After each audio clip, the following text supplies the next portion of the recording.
కన్నుల జారిన కన్నీళ్ళు తడిపెను దేవుని పాదాలు.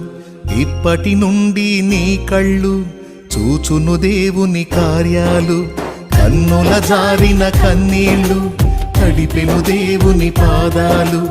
ఇప్పటి నుండి నీ కళ్ళు చూచును దేవుని కార్యాలు.